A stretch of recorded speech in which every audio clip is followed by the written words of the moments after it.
माझ्यासाठी चांगलं काय आहे आणि माझ्यासाठी वाईट काय आहे याचा निर्णय करावा लागेल. आणि तो निर्णय होण्यासाठी चांगलं काय असतं, वाईट काय असतं याचा निर्णय करणारं जे ज्ञान आहे त्या ज्ञानाचा पण निर्णय असणं आवश्यक आहे. कारण चांगलं वाईट ठरवणार कोण? चांगलं माझ्यासाठी काय आहे, वाईट माझ्यासाठी काय आहे हे ठरणार कशावर? तर ते मी माझं जे ज्ञान आहे त्याच्यावरून ठरवतो. ज्ञान जसं वस्तूला ग्रहण करेल त्यानुसार त्या वस्तू संबंधीचा निर्णय करेल. ज्ञान कसं ग्रहण करते वस्तूला हे महत्वाचं आहे. आणि जर ग्रहण करणारं ज्ञान चुकीचं असेल तर मग ग्रहण केली जाणारी वस्तू बरोबर कशी असू शकते?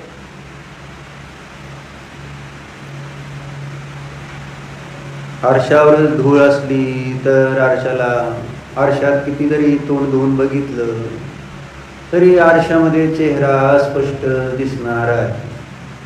कारण धूळ आरशावर आहे, चेहऱ्यावर नाही. मग तसं वस्तू जशी आहे तशीच आहे. सोपं आहे, थोडक्यात आहे. विश्व काय कसं आहे याचं वर्णन करताना आचार्यांनी शॉर्टमध्ये सांगितलंय अनादि अनंत स्वयंभू आहे. बस झालं. एवढ्याच गोष्टींवर जरी विचार केला, व्यवस्थित श्रद्धान केलं आणि तद्रूप आचरण केलं तर काम होऊन जाणार आहे. फार अवघड नाही आहे. तसं बघितलं तर सोपं आहे. परंतु सोपी गोष्टच अवघड होऊन बसलेली आहे. कालचं वाक्य काय होतं विरसागर महाराजांच्या कॅलेंडरवर?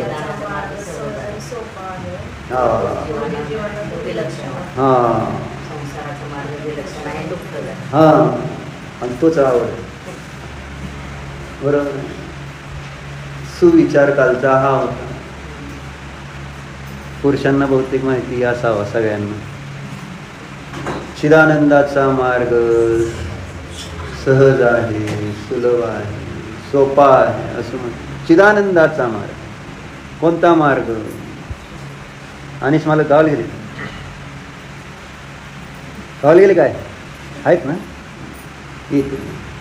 चिदानंदाचा मार्ग कसा आहे? सहज आहे, सुलभ आहे असं सांगितलं जाते. खरं तुम्ही आज लय मागं सरकला. कशामुळे? मागं गेला जरा असं, म्हणजे जरा पुढं आला की चालेल. बरं, असं चिदानंदाचा मार्ग सहज आहे, सुलभ आहे असं असं का म्हटलं? कारण तो स्वाधीन आहे म्हणून सहज आहे आणि कोणावर अवलंबून नाही, कोणाकडे याचना करावं लागत नाही. तत्वानुशासन मध्ये एक सुंदर श्लोक आला तसा आपण पाहिला होता. मग धर्म का सुखरूप आहे तेच कारण सांगितलं ना. त्याला याचना करावं लागत नाही, त्याच्यासाठी काही खर्च करावा लागत नाही, त्याच्यासाठी काही कष्ट करावं लागत नाही.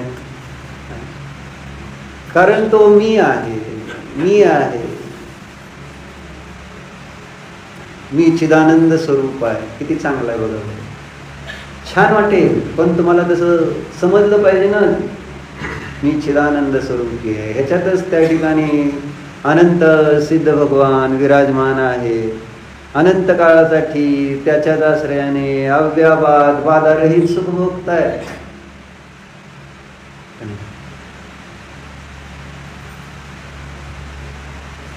हरिहंत प्रभू तेच करतात. सर्व सम्यक दृष्टी सम्यक ज्ञानी जीव चिदानंदाचा आश्रय घेतात. चिदानंद म्हणजे आपलं जे स्वरूप आहे, मी जो आहे, मी मी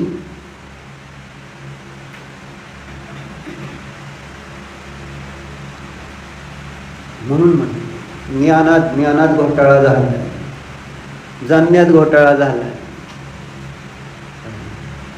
जाणणंच पराधीन झालेलं आहे. तर मी मला स्वाधीन कसं पाहणार, स्वतंत्र कसं पाहणार, सहज कसं पाहणार, स्वयंभू कसं पाहणार? तेच माझ्या हिताचं कारण कसं आपल्याला प्रतीतीला येणार? जाणणंच पराधीन आहे. जाणण्याची पद्धती म्हणून प्रवचन सारमध्ये आचार्याने ती चर्चा केली इंद्रिय ज्ञानाची गाथा नंबर 53 मध्ये. कसं आहे ते इंद्रिय ज्ञान? काय दिलं?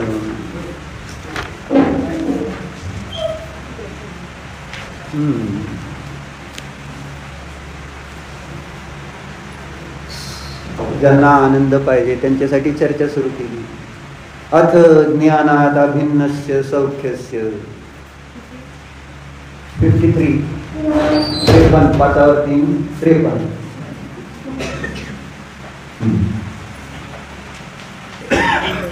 प्रवचन सार शीर्षक दिलं अमृतचंद्र देवांनी. अथ ज्ञानात अभिन्नस्य सौख्यस्य स्वरूपम प्रपंचयन ज्ञान सौख्य हि यो हे उपादेयत्वम चिंतयति. सोपं आहे. अथ आता 53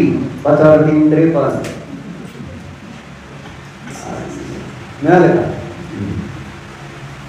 अथ ज्ञानात, अथ आता सांगताय ज्ञानात, ज्ञानाहून, ज्ञानापासून अभिन्नस्य सौख्यस्य, सौख्य कुठं आहे, सुख कुठं आहे, सुख कुठं आहे निशांत हे सांगते. ज्ञानात अभिन्नस्य म्हणते, ज्ञानाहून काय ते अभिन्न असतं सुख. सुख वेगळं कुठं शोधायला जाऊ नका. आणि अडचण तीच आहे, ज्ञानाला न शोधता सुखाला शोधणं हेच दुःखाचं कारण आहे. जेथे ज्ञान तेथे सुख, असं अशी व्याप्ती, असा नियम आहे. ज्ञान म्हणजे सम्यक ज्ञान, हे महत्वाचं आहे. ते सांगण्यासाठी हे सांगतो. म्हणून सुरुवातीला शीर्षकमध्ये सांगतायत की सुख कुठं आहे. सुख प्रपंच विस्तार अधिकार सुरू झालेला आहे. अंतराधिकार आहे. पहिला अधिकार ज्ञान तत्व प्रज्ञापन नावाचा पहिला जो अधिकार आहे त्याच्यामध्ये हा अंतराधिकार सांगितला, सुख प्रपंचाधिकार. जीवाला ज्ञान आणि सुखाची इच्छा असते, म्हणून त्या ज्ञान आणि सुखाचं स्पष्टीकरण यामध्ये कुंद आचार्यांनी केलं. जीवाला पाहिजे ज्ञान, जीवाला पाहिजे सुख, आणि त्यासाठी ही चर्चा इथं केलेली आहे. मग काय म्हणले, ज्ञानाद अभिन्नस्य, अभिन्न आहे, वेगळं नाही. कोण? सुख. कशापासून? आणि आम्ही कशापासून मानलंय, एवढाच फक्त अंतर. आमचं ज्ञान काय, आम्ही काय जाणलंय. सुख कशापासून अभिन्न आहे. सुखाची आणि कशाची अभिन्नता माझ्या बुद्धीमध्ये आहे. मी कशाबरोबर सुखाची अभिन्नता मानतोय, कशाबरोबर माहिती नाही. मेन तर मुख्य माहिती नाही. पहिलं अज्ञान, आणि मग अज्ञान सुरुवात जिथं असेल त्याच्या पुढं मग त्या सुखाला कशाबरोबर पाहतो, कशामध्ये पाहतो, कशाचा धर्म पाहतो. विषयो मे सुखबुद्धी, आज आपण पाहिलं का नाही, चार दुःखाची कारणं. चार दुःखाची कारणं महाराजांच्या कॅलेंडरवर सुविचारांतर्गत आलेली आहेत. साहेब मात्र असे हाल होते जसं माहिती आहे. सांग बरं. हो आहेत म्हणजे तुम्ही म्हणताय म्हटल्यावर असणारच की, त्यात काय शंका. चेतन सांगता काय? हा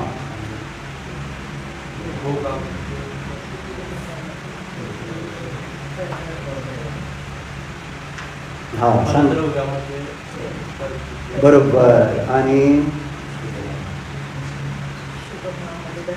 शुभभावामध्ये धर्म. सांगते तेजस काय चार सांगितले आता, ऐकले का नाही. विषयामध्ये, विषय भोगामध्ये सुखबुद्धी. विषय आणि सुखाचा आपण अविनाभाव मानलाय. विषयांचा गुणधर्म सुख मानलाय. विषय आणि सुख, जसं साखरेचा गुणधर्म गोडी, तसं विषयाचा गुणधर्म सुख. अभिन्नता विषयाशी आहे, मोबाईलशी आहे. बरोबर आहे. सुख कशात आहे? निलय. अभिन्नता कशाबरोबर? सुखाची. आचार्य तो सांगतेत का, ज्ञानात अभिन्नस. कोणी त्याच्यावर विचार आम्ही करायला तयार नाही दिवसभरामध्ये. सुख पाहिजे म्हणून काहो फोडता. जसं बाळ रडतं तसं दिवसभर रडता, आणि तुम्हाला त्या बाळाला काय होतंय कळत नाही. शांत करण्यासाठी आई म्हणते काय पोट दुखतंय, अमुक कर तमुक कर, नाना उपाय केले जाते, पण झालंय काय, नेमकं झालंय काय कळणार कसं. बरोबर आहे. ज्यावेळेस मातेला समजलं तर ती माता बरोबर उपाय करून त्या बाळाला शांत करेल. पण नाही कळलं तर त्या बाळाचं रडणं थांबतं का? काय त्रास काय समजलं पाहिजे का नको. आणि तुम्हाला समजेनाच दुःख कशाचं आहे हे समजना, आणि रड रड रड रड रड रडत आलो आहे. जसा रावण रडला तेव्हा कैलास पर्वत पाली मुनींनी एका अंगठ्याने दाबला. रड रड रडला. तेच आहे. रावणाने ते ओझ त्या उचलायचा प्रयत्न केला आणि टाकून द्यायचा असा विकल्प केला. तेच आपण ओझ डोक्यावर घेऊन असं वाटतं हे सगळं. जे जो संसार संयोग प्राप्त झाले त्यामध्ये आमची बुद्धी रावणासारखीच आहे, आणि म्हणून रव रव चाललेला दिसतो. दुसरं काय.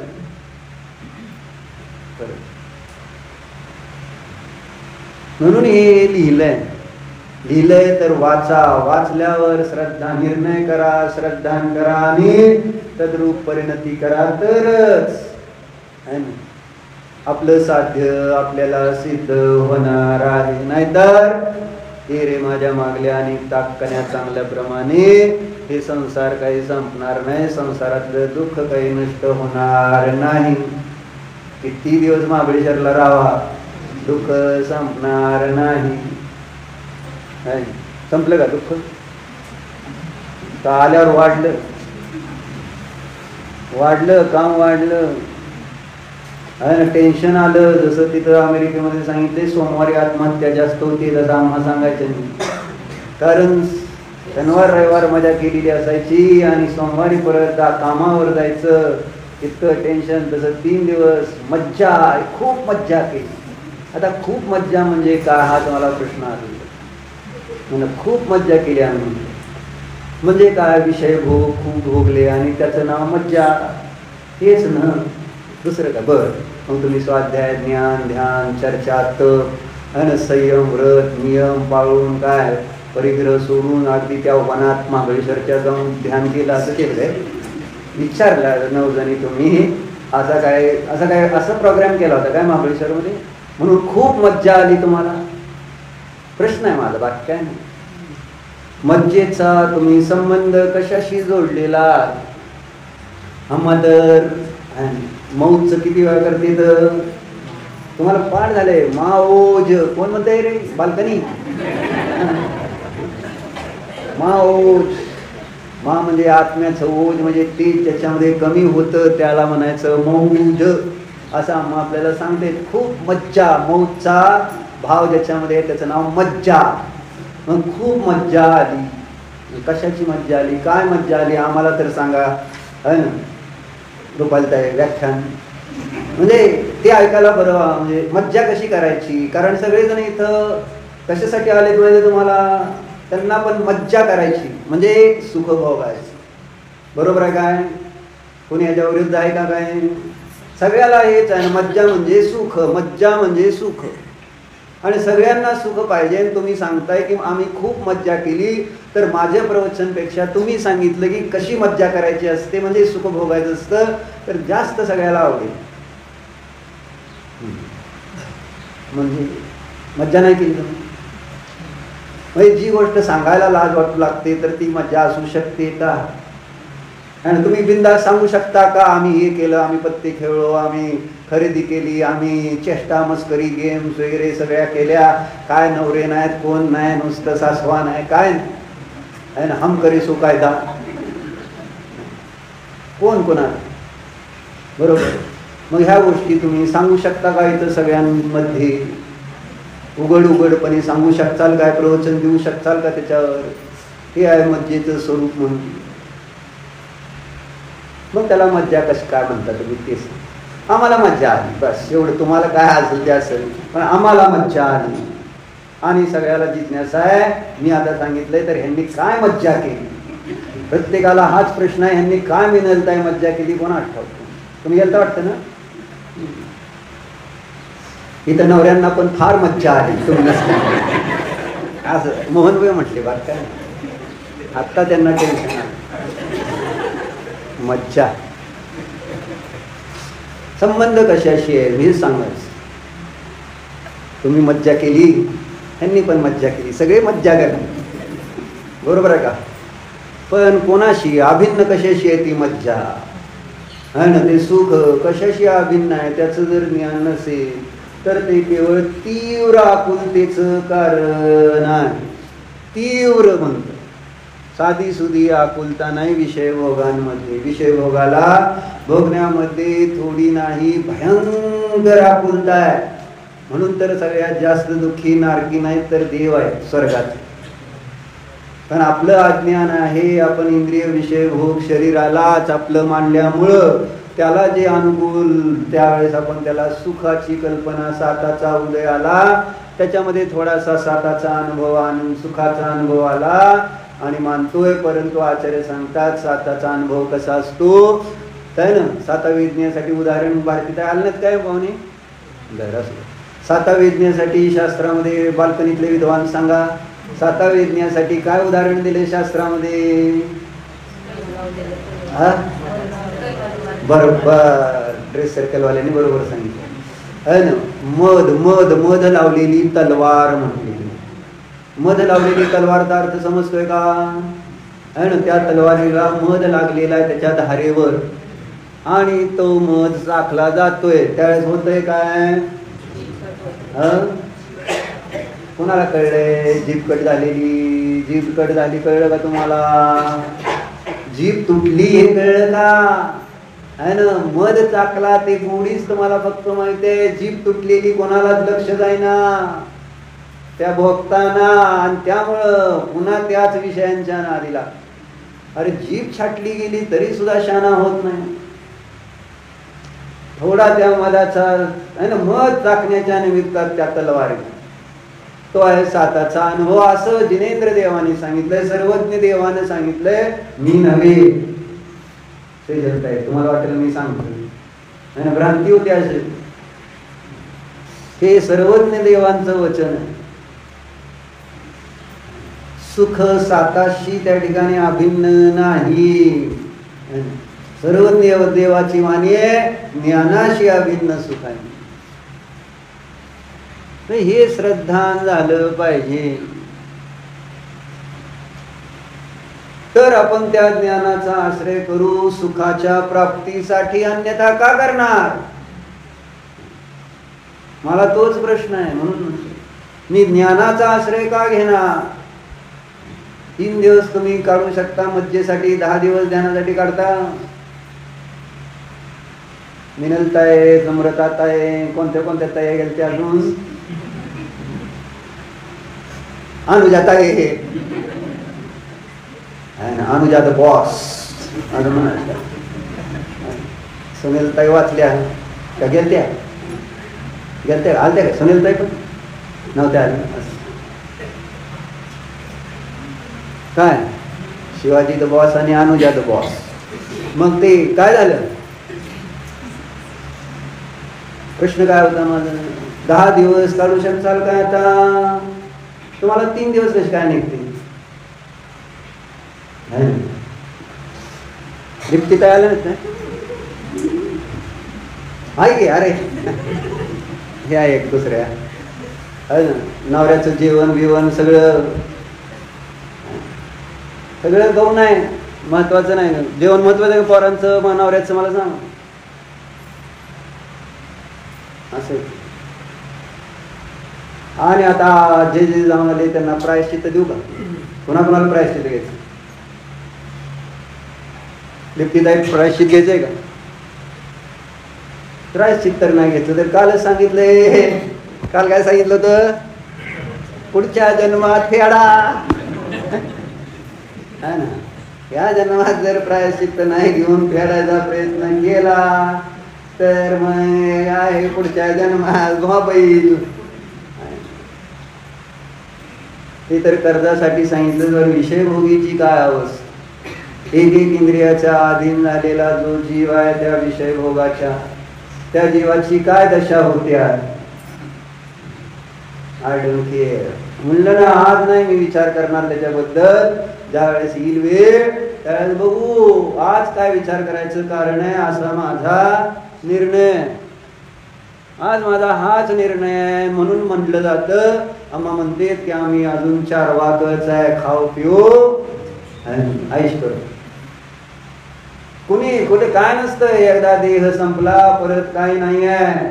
कुठला जन्म, कुठलं मरण, कुठलं कर्म, कुठलं पाप, कुठलं पुण्य, काही नसतं अमृतात आहे. नाही का? संपलं एकदा, इथनं संपला विषय, सगळं संपलं. ही एक श्रद्धा पक्की असल्यामुळं विषय भोगामधली प्रवृत्ती बिनधास्त होते. शंका येत नाही मी प्रवृत्ती करू का नको. निशंक प्रवृत्ती आमची विषय भोगामध्ये. दुकान उघडताना कधी शंका आली काय? राहू कसली शंका? कसली शंका? मी कसली शंका म्हणतो? या या या या चारित्र्य, ही चारित्र्य जे बनतंय, सांगितलं तर नाही, हे क्रिया जी चालली दुकान उघडण्याची, त्याचं फळ काय? हे जे मी धन कमवतोय, परिग्रह साठवतोय, पाप बंद करतोय, याचं फळ मला काय मिळणार? अशी कधी शंका आली का दुकान उघडताना? शंका यायला नको का? जोपर्यंत शंका येणार नाही तोपर्यंत त्याच्यातली आसक्ती सुटणार नाही, आत्मस्वरूपामध्ये प्रवृत्ती करण्याची भावना निर्माण होणार नाही. बरोबर आहे? शंका नको का? आतमध्ये श्रद्धेनं आपल्याला सांगायला नको का? म्हणून श्रद्धा दृढ करायला सांगतात जिन धर्मामध्ये. पुन्हा पुन्हा श्रद्धान पक्क करा, जे जसं आहे तसं. ज्ञानातच जर सुख जर ज्ञानाबरोबरच अभिन्न असेल तर ती श्रद्धा ठेवून तुम्ही काय काम करता त्याला महत्व नाही. तुम्ही लढाईमध्ये सैनिक मारले तरी त्याला काय म्हटलं जात नाही. कितीतरी हजारो लाखो लोक मारले तरी त्या ठिकाणी त्याला पाप लागत नाही. आतमध्ये श्रद्धा, ती आपण बघितले ना त्या राणीची गोष्ट कितीतरी वेळा अम्माने सांगितली. राणी आहे, त्याचा सेनापती आहे, आणि ती सेनापती लढायला गेलेला आहे, आणि काय संध्याकाळी झाल्यानंतर युद्ध दिवसभर करतोय, संध्याकाळी प्रतिक्रमण करतोय का नाही. तिथं त्या रणांगणामध्ये झाल्यानंतर प्रतिक्रमण, माझ्याकडनं एवढ्या जीवाची हिंसा झाली, माफ करा, माफ करा, क्षमा करा, आहे ना. अशा प्रकारे पश्चाताप व्यक्त करून तो डोळ्यातनं अश्रू आणून वगैरे हे दुःख होतंय की किती जीव माझ्याकडून आज मारले गेले संधी पंचेंद्रिय मनुष्य युद्धामध्ये. अतिशय त्याला पश्चाताप. त्यावेळेस असं वाटतंय की नाही आता युद्ध नको, आता जाऊ सोडून हे सगळं काय चाललंय. जसं त्या अशोक सम्राटाला झालं नाही का ते कलिंगाचं युद्ध केल्यानंतर, कसलं बाहेर लागेल, काय काय केलं मी म्हटलं. परत त्याला इतकं विरक्ती झाली आहे ना, सगळं सोडून दिलं ते. सम्राट अशोकाची गोष्ट माहिती आहे आपल्याला, कलिंग युद्धातली. महाभारत झाल्यानंतर तीच घटना आहे. अनेक जणांना ते सगळं 18 दिवसाचं महायुद्ध झालं, आणि काय झालं का, किती जीव, त्या सेनापतीला किती किती दुःख झालं. कधी दुकान बंद केल्यानंतर तुम्हाला दुःख होतं का? आज मी किती पाप केलं म्हणून, आज दिवसभर मी व्यापार क्रिया केल्या, जो योग केला, आश्रव केला, बंद केले, कषाय केले, विषय भोगले, तुम्हाला आल्यावर पश्चाताप झालाय का? 3 दिवस शास्त्र बुडलं 2 टाइमचं. हे दुःख काय झालं असेल. आम्ही तर लय मज्जा केली, तुम्हाला काय माहिती असं का हो? मजा केली का ना आम्हाला आपण? हा, तुम्हाला किती गोष्टी सांगितल्या, त्यांना काय माहिती. पण तुम्ही जाऊन आला, खेद किती आहे. तुम्ही पुण्य केलं का पाप केलं? लिप्तीताई तोंड दाखवा. पुण्य केले का पाप केले तेवढं तर कळतं का नाही. पुण्य केलं ना, आणि पुण्य खरंचलं, लक्षात आलं नाही तुमच्या. पुण्य केलं नाही, साठवलं नाही, केवळ काय मागच्या जन्मात साठवलेलं पुण्य, ते पुण्य खर्चून आलेलं आहे वाईट पद्धतीने. आणि पुन्हा येऊन गौरवाने सांगतो आम्ही लय मज्जा केली, खूप मज्जा केली, बरोबर. आणि ते पण अभिमानाने सांगतो. म्हणजे ते कसं सांगितल्यासारखं झालं. कसं उकरड्यावर घाण घेणाऱ्या, अंगावर घाण उडवून घेणाऱ्या त्या वळू सारखं. वळू अंगावर घाण उडवून घेणं आणि परत आंबरडा फोडून, हे काम कसला बाग, मी काम केलं. आणि आम्ही सांगतो, सगळ्याला सांगतो, सुटलीत काय, खूप मजा केली, खूप मजा केली, खूप मजा केली. आणि आता मग स्त्रिया प्राय ईर्षालू होती है, असं आत्मानुशासन मध्ये गुणभद्र आचार्यानं, माझ्याकडे बघायचंच नाही रागाने, हे मी फक्त आचार्यांनी सांगितलेलं सांगतो. गुणभद्र आचार्यांनी असं सांगितलंय, सांगितलं का नाही गिरीश? स्त्रिया प्राय ईर्षालू होतीये. मग आता यांना ईर्षा होणार का नाही? बाकीच्यांना खूप मजा केली म्हटल्यावर ईर्षा कोणाकोणाला झाली नाही म्हणून सांगा. स्वप्नात ईर्षा झाली झाली का नाही खरं सांग. आणि त्यांनी जर भाभीने सांगितलं ना खूप मजा केली, तुम्हाला काहीच वाटलं नाही, असं काही मनात आलं नाही, मजा केली म्हटल्यावर आपण मांजर मारले का, आपण काय मांजर मारले असा त्याच्यातला मनात लावा. आपण पण आहे ना, म्हणजे त्या रूढीने काडीची काठी जशी केली आहे ना, काडी ताट टोकरायला काडी नव्हती का दिलेली आहे ना. जेवण झाल्यानंतर लोक काय करत होते, तिथं शेडजी जेवायला द्यायचे ना दरवर्षी, आणि जेवण झालं पुढे ताडपत्रीवर द्यायची. मग ती ताडपत्रीवरचीच काडी काढायची आणि दातात अडकलेलं काढायची. त्याच्यामुळे खरकट खाली सांगायचं, मुंग्या लागायची, जीव मारायची. मग शिडजीला वाटलं की जरा चुकीचं होतं त्याने, म्हणून त्या ताडपत्रीचं जेवण झालं नाही, काडी पण ठेवली ती काडी की जेणेकरून ते ताडपत्रीचं खराब करू नये, सांडू नये खरकट सगळं. असं आजकाल काय खरकट्याचं काय विषय, वेगवेगळे विषय काय नाही, जुन्या गोष्टी. मग झालं ती काडी तिथं त्यांनी मग ते आटोपरायला. मग त्यांची मुलं आली. मुलं काय केली है ना, आमचे वडील एक देत होते गोड पदार्थ काय सेजल. मुलं म्हणजे आम्ही 2 देणार. मुलं त्यापेक्षा भारी होती आहे ना, 2 पदार्थ गोड सगळं पंचपक्वानाचं आणि काडी एवढीशीच देत होते. आम्ही अजून डबल मोठी देतो म्हणले. वडिलांना चिंबूटपणा एवढीशी काडी देते, आम्ही त्यापेक्षा डबल देतो. त्यांची पोरं आली मग आणि त्या काडीची काठी झाली माहिती आहे का, एक काडीची कवा काठी झाली कशासाठी, काठी कोणाला जेवल्या तिथं काठी ठेवली होती. आणि काठी कशाची साठी ठेवली तसं ईर्षेने, ईर्ष्या ती. आणि तुम्ही सांगितलं मज्जा मज्जा केली. मज्जा केल्यावर काय होणार? अमृताताई तुमचं महिला मंडळ जाणार आहे का नाही? आता 100% जाणार आहे ना. स्टॅम्पवर लिहून देतो तुम्हाला पाहिजे तर. तुमच्या कारकिर्दीमध्ये एकदा तर तुम्ही कुठेतरी घेऊन जाणारच मग सगळ्या बायकांना. तुमच्या नियम आहे तसा. म्हणून म्हटलं स्त्रिया प्राय ईर्षालू. ती हे मज्जा केली. खेद झाला का बाबा आपण असं केलंय, चुकलंय आपलं म्हणून उलट्या पद्धतीने. आणि म्हणून तर मग हे सगळं जे पाश्चात्य संस्कृतीचे आज आपल्यावर संस्कार का वाढत चालले है ना, केवळ त्यांचा तो दिखावा, ॲडव्हर्टिजमेंट. तुम्ही ॲडव्हर्टिजमेंट करणार आता. तुम्ही सांगणार कुठं कुठं गेला, कोणता विला बुक केला, कसा केला, कुठून केला, काय केलं, गेम्स कसल्या खेळल्या, काय खरेदी केली, कुठल्या मळ्यात लिंगमळ्यातला कसला धबधबा बघितला, ठोसेघरचा कसला धबधबा बघितला, आणि साताऱ्याला कुठं खाल्लं, कणसं कशी खाल्ली, अजून काय, असे बरेच प्रकार असते. हे सगळं तुम्ही विस्ताराने सांगणार आहे का नाही सांगणार? आता विचारल्यावर पण सांगाल, न विचारता पण सांगचाल आहे ना. सहज मैत्रिणीला इकडे तिकडे दुसऱ्या कोणी असतील तर सांगणार नाही. म्हणा आम्ही आजपासून काय आम्ही जे काय केलं आम्ही कोणाला सांगणार नाही, पण तिकडे टाकेल म्हणा. आणि आम्हाला अतिशय दुःख झालंय. तुमचं पोट दुखायला लागलं माहिती आहे का? कारण आता पोटात कसं एवढं चांगलं आपण केलेलं सगळ्याला सांगितल्याशिवाय चालणार कसं? पोटातच दुखणार तुमचं. तर सांगावं तर सांगितलं का नाही तुम्ही? फिरता फिरता काल नाही असं कसं होईल? मग दुःखी झाले म्हणून सांगितलं का मज्जा आली म्हणून सांगितलं? सेजल अशी प्रॉब्लेम. संबंध कोणाशी मला याच्यासाठी सांगा. ज्ञानात अभिन्नस्य म्हणजे म्लेंछाच्या भाषेत सांगण्यासाठी उदाहरण होतं. बघता तुम्हाला कळणार कसं ज्ञानात अभिन्नस्य म्हणजे काय?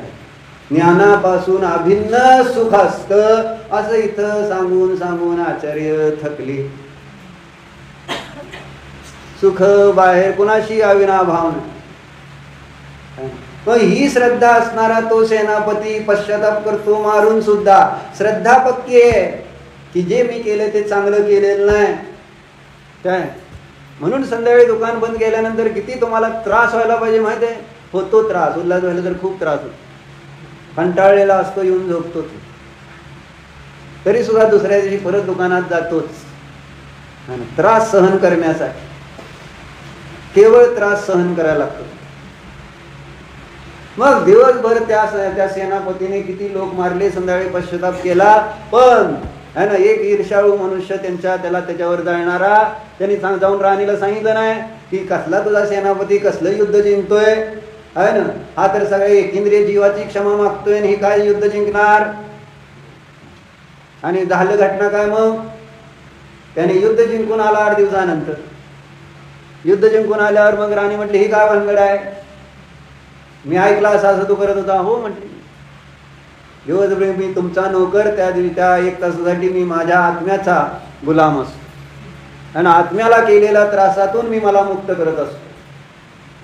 हे राज्यावर आलेलं संकटाला मुक्त करण्यासाठी मी वेळ दिलास दिवसभर, पण संध्याकाळी 1 तासभर मी जो वेळ दिला तो मी माझ्या जीवाला जो त्रास दिलेला आहे त्याला दूर करण्यासाठी मी हे करत होतो आणि करत असतो आणि करणार आहे. कारण मला माझा जीव महत्वाचा. असं कुणाला वाटतं? आपण आपल्या जीवाला किती त्रास करून घेतो, किती त्रास करून घेतला 3 दिवस महाबळेश्वरमध्ये. तुम्हाला माहिती आहे, तुम्हाला वाटते की आम्ही लय मज्जा केली, पण जीवाला किती त्रास झाला तुम्हाला माहित आहे? कुठला त्रास, कसला त्रास. आता हे बोलून घ्यायचं आलं, हे त्रास झाला नाही सगळं, आणि तुम्हाला माहित होतं हे सगळं होणार आहे म्हणून कार्यक्रम परत.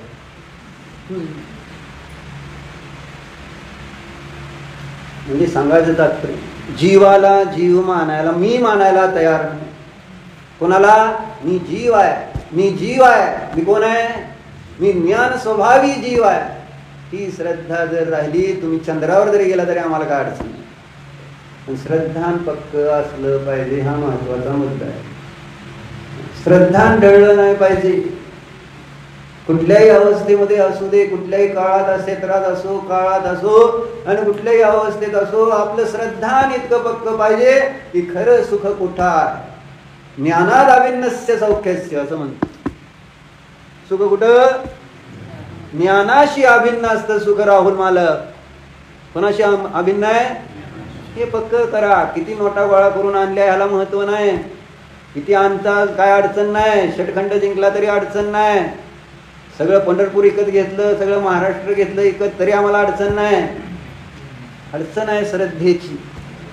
श्रद्धा बदलली नाही तर तुम्ही किती जरी मिळवलं तरी सुद्धा तुम्हाला समाधान मिळणार नाही. म्हणून कालची गोष्ट तुम्ही विचारणार नाही, मीच सांगतो, पूर्ण करतो का वाचली तुम्ही परत. कारण मला माहिती आहे तुम्ही इतके इतके चांगले आहे, मी जे सांगताल ते तुम्ही ऐकता. इतके चांगले श्रावक मला कुठंच मिळाले, श्रोते सॉरी, आणि कुठं सुद्धा मिळाले नाहीत मला एवढे चांगले श्रोते. मी पहिल्यापासून सांगतो, पंढरपूरचे श्रोते म्हणजे श्रद्धावान आहेत, एकदम श्रद्धावान. त्याच्यानंतर अकलूजवाल्यांचा नंबर, आणि त्याच्यानंतर फलटणवाल्यांचा नंबर. पण मला पंढरपूरचे श्रोता पहिल्यापासून आवडतात. रुजू आहेत, रुजू, सरळ आहेत, मृदू आहेत, आणि तुम्ही बघताय आवडते. म्हणून तुमच्या कल्याणासाठी प्रयत्न करते, बाकी काय नाही. पण इतकी पण रुजुता आदिनाथांच्या शिष्यांसारखी नसावी जेणेकरून त्याला चूक पण कळत नाही आणि बरोबर कळत नाही. शेजर तुला माहित आहे का? बाकी सगळ्याला माहिती आहे म्हणून तुला सांगायची वेळ आहे. आदिनाथांचे जे शिष्य होते त्यांना बरोबर चूक काय कळत नव्हतं, त्यामुळे त्यांना रोज प्रतिक्रमण प्रायश्चित करायला सांगितलं. आणि महावीरांचे शिष्य इतके वक्र होते की त्यांना त्या ठिकाणी बरोबर सांगितलेलं कधी उलटच ग्रहण करणार. कोणाची शिष्य आहे? चेतनची. का चेतन तुझा शिष्य आहे? म्हणजे जमाना बदल गया म्हणून विचार. काय रे चेतन, कोण कोणाचा आहे? सर्जाशी. आदिनाथांचे शिष्य सरळतेमध्ये त्यांना चुका पण कळत नव्हत्या. मग तसे इथले शिष्य एकदम इतके सरळ, इतके मृदू, इतके चांगले, बिचाऱ्यांना काय चुकलेलं सुद्धा कळेना, बाकी काय नाही. म्हणून सांगायची वेळ, हे चूक आहे, असं करणं योग्य नाही, हे सांग. काय विषय चालला होता? हा, कालचं. किती पैसे गोळा केली तरी अडचण नाही असं सांग. पण श्रद्धान पक्क व्हायला पाहिजे ना, तेव्हा सुख काय. म्हणून काय घटना सांगितली होती काल? राजाला एक विद्वान नियमायचा होता, बरोबर. एक विद्वान म्हणजे, कारण विद्वानाशिवाय चालणार कसं राज्य. कारण सुरुवातीला तिथं आपण बघितलं मोक्ष मार्गाच्या यात्रेमध्ये आत्मनुशासन मध्ये लिहिलेलं आहे कोणाकोणाची गरज आहे. आले का आत्मनुशासन मध्ये श्लोक? त्याच्यामध्ये पहिलाच त्या ठिकाणी सांगितलं कोण पाहिजे मोक्ष मार्गाच्या यात्रेमध्ये. तर पहिल्यांदा कोण पाहिजे?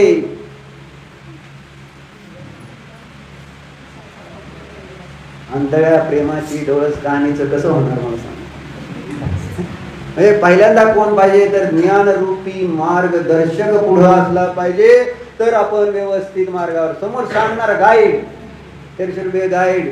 ज्या मला जिथं जायचंय पोचायचंय, तर माझ्याबरोबर एखादा चांगला गाईड असेल ज्याला माहिती आहे रस्ता, तर मी त्या रस्त्याने सुखाने जाऊ शकेल, मला शंका राहणार नाही मी चुकलोय काय.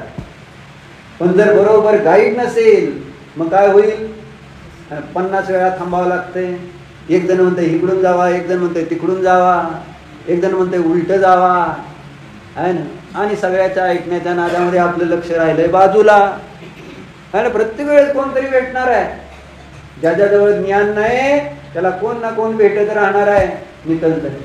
आणि सगळेजण सांगत राहणार आहेत हे करा ते करा. संसारातल्या अशा अनेक गोष्टी, हे शोध लावा ते शोध लावा. जीवाचा शोध लावायचा आहे म्हणून आईन्स्टाईनला शेवटी झाला होता पश्चाताप. आणि त्यासाठी त्याने मागितलं का मी जर पुढचा जन्म असेल तर भारतात जन्मू नये. माहिती आहे. आणि तुम्हाला वाटतं आम्ही फॉरेनमध्ये जन्मू दे. And it's a very very tragedy आहे, सगळ्यात मोठी ट्रॅजेडी. जिथं आपल्याला आपलं स्वरूप त्याला म्हणायचं होते. हे सगळे शोध लावले कोणी, त्याचा शोध कोण घेणार. जो शोध लावतोय त्याचा शोध घेण्याचा कोणाला विकल्पना आहे. आणि तो शोध आमच्याकडे सर्वज्ञ देवाने घेऊन आमच्या समोर ठेवलेला आहे. बघा मी म्हणजे हा असतो. प्रत्येकाचा मी काय असतो याचा शोध. म्हणून ज्ञान पाहिजे, ज्ञान रूपी मार्गदर्शक समोर पाहिजे. नाहीतर आपण पोहोचू शकणार नाही आपल्या इच्छित स्थळी पोहोचू शकणार. बरोबर. म्हणून राजाला पण कोण पाहिजे होता, विद्वान पाहिजे. राज्य चालवायचे तर मग कळलं पाहिजे काय करायचं, केव्हा करायचं, कुठं करायचं, कसं करायचं. त्या सगळ्या गोष्टीचं ज्ञान पाहिजे, नॉलेज पाहिजे. तर त्या राज्यामध्ये सगळीकडे सुख शांती राहील, तर राजाला सुख शांती राहील. आणि मार्गदर्शक जर चुकीचा असेल, मी परवा दुसरी एक गोष्ट सांगितली नाही का, एक मनुष्य जंगलात गेलेला होता काहीतरी, हा गिरीजा ठीक आहे. मग एक मनुष्य जंगलात गेला आहे ना, तिकडून वाघ आला आहे ना. वाघ आलेला बघितल्यावर मग तो मनुष्य घाबरला. घाबरल्यानंतर तिथं योगायोगाने एक राजहंस पक्षी होता. मग त्या राजहंस पक्षाने त्या वाघाला संबोधन केलं आहे ना, असं करू नये वगैरे म्हणून. मग ते त्या संबोधनाने त्या वाघ सुद्धा शांत झाला. आणि आलेल्या माणसाला काय त्याला रत्न सापडले असतील ती दिली, बरं जा म्हणला काय. परत तो माणूस एकदा असा जंगलात आला, परत वाघ आला. आणि यावेळेस कावळा होता. कावळा म्हटलेला का बघतो काय समोर आलाय माणूस आणि तू आता गप बसलाय, मारून टाक. झालं. त्या वाघाने काय केलं, मग तुमचा मार्गदर्शक कावळा का हंस आहे काही कोण आवडते, कावळा काव काव. तो तो आमचा मार्गदर्शक पाहिजे है ना, आपल्या जवळ पाहिजे. आपल्याला सांगणारे काय असते, म्हणजे महाबळेश्वरनं आलेली कावळी काव काव करून आता सगळ्याला सांगणार आहे ना, कशी मज्जा केली कशी मजा. याला म्हणायचं कावळे म्हणजे काय सांगणार आहे ते, विषय भोगाचं सुख. त्याला म्हणायचं विपरीत, आपल्या आत्म्यापासून लांब नेणारे आहे ना, म्हणजे चुकीचं मार्गदर्शन करणारे त्याला कावळेच म्हणायचं का नाही. चुकलं असलं तर सांगा, माघार घे. पण तुम्ही चांगले इतके की तुम्ही मला कधी चुकलं म्हणणारच नाही. इतके चांगले तुम्ही सगळेजण आहात. तर मला हे म्हणायचं की राजहंस आहे आमचा त्या ठिकाणी मार्गदर्शक का कावळा आहे, कोण आहे. बघितलं कधी. हा मी राजहंस आहे पण त्यात काय शंका नाही. तर चर्चा करतो. जसा जसा तुम्ही सल्लागार नेमताल तसं त्या ठिकाणी तुमचं जीवन बनणार. म्हणून सल्लागार बरोबर हुशारीने निवडायचं होतं. बरोबर आहे का नाही. आणि म्हणून राजाने ती प्रतियोगिता आयोजित केली. त्या बागेमध्ये पुस्तकं, देव, संपत्ती है ना, सोनं नाणं सगळं काय काय काय ठेवलं, अजून धान्य, अजून कपडे लत्ते सगळं सांगितलं होतं का. सगळ्या गोष्टी ठेवल्या. आणि काय सांगितलं होतं, सगळ्यात किमती वस्तू जो निवडून आणेल त्याला मी त्या ठिकाणी माझा मार्गदर्शक करेन. बरोबर. मग आज सोडू का, अजून पूर्ण करू काय पाहुणे. इंद्रिय पाहुण्याला विचारायला लागतं मला. तर मग झालं असं. मग प्रत्येक जण गेला राजाकडे, म्हणला ही माझी वस्तू जी आणली तीच भारी आहे. राहुलने नेला होता देव है ना, माझा देव भारी आहे, देव भारी आहे. बरोबर आहे. मग का भारी देव, देव का भारी ते सांगता यायला पाहिजे का नाही. किमती का, देव का किमती असतो. त्याचं स्पष्टीकरण तर द्यायला यायला पाहिजे का नको? माझा माल भारी कसा, त्याचं स्पष्टीकरण द्यायला यायला पाहिजे का नाही? तिथं जे जे त्या ठिकाणी किमती म्हणून ज्यांनी ज्यांनी जे निवडलं त्याला त्या राजाला सिद्ध करून दाखवावं लागणार होतं की हीच वस्तू मौल्यवान का, किमती का. आणि प्रत्येक जणाने आपल्या आपल्या युक्तीने, आपल्या आपल्या तर्कबुद्धीनं आपली आपली बनलेली वस्तूच कशी सगळी चांगली आहे हे सिद्ध करत होते. पण एक मुलगा, तरुण मुलगा एकदम, आणि तो त्या बागेत आला, सगळीकडे फिरला आणि राजाकडे गेला रिकामे हात. मग राजाने विचारलं, म्हटले तू का आणलंय? रिकामाच कसं काय तो आला? मग तो म्हणला आम्ही रिकामा आलेलो नाही. मग का आणलं होतं त्यांनी? ते उद्या सांगतो होतं तुम्हाला. सिरियल कशी असते त्याच्यावर तुम्हाला असं उद्या प्रवचनाला कोण येणार माझ्या नाही. आधीच मी कावतो म्हणल्यावर निदान गोष्ट ऐकायला तरी या. हो प्रभू, मी मन वचन काय कृतकार्य सर्व समारंभ क्रोध मान माया लोभ प्रमाण माझ्याकडून या पवाद पूर्ववाद खऱ्या शास्त्र गुरु यांचा घेतलेल्या पदामध्ये अतिक्रम व्यतिक्रम अतिचारणाच्या दोष लागले. केंद्रियापासून पंचेंद्रियापर्यंत ज्या काही जीवांची हिंसा इरादना झाली, स्वाध्याय करीत असताना घडलेल्या या सर्व दोषाविषयी मी पश्चाताप व्यक्त करून क्षमा. हे माझे सर्व दोष मिथ्या हो, मी माझ्यामध्ये राहू. या सर्व दोषाविषयी मी प्रायश्चित्त.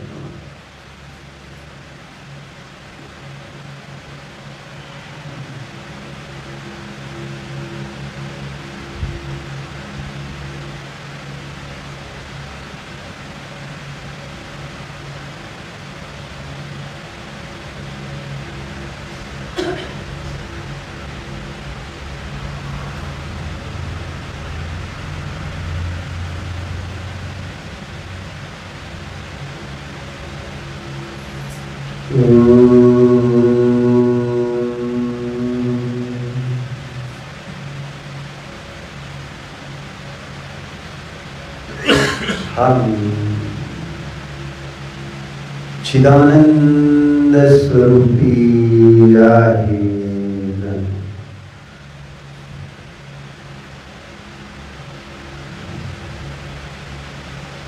माझे सुख, माझा आनंद या माझ्या आत्म्यामध्येच आहे, अन्यत्र नाहीच.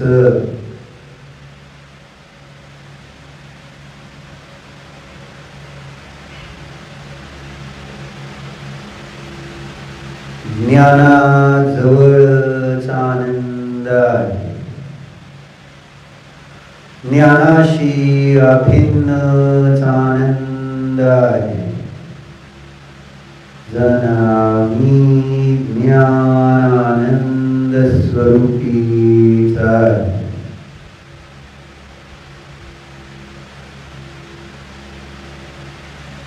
ज्ञानानंद स्वरूप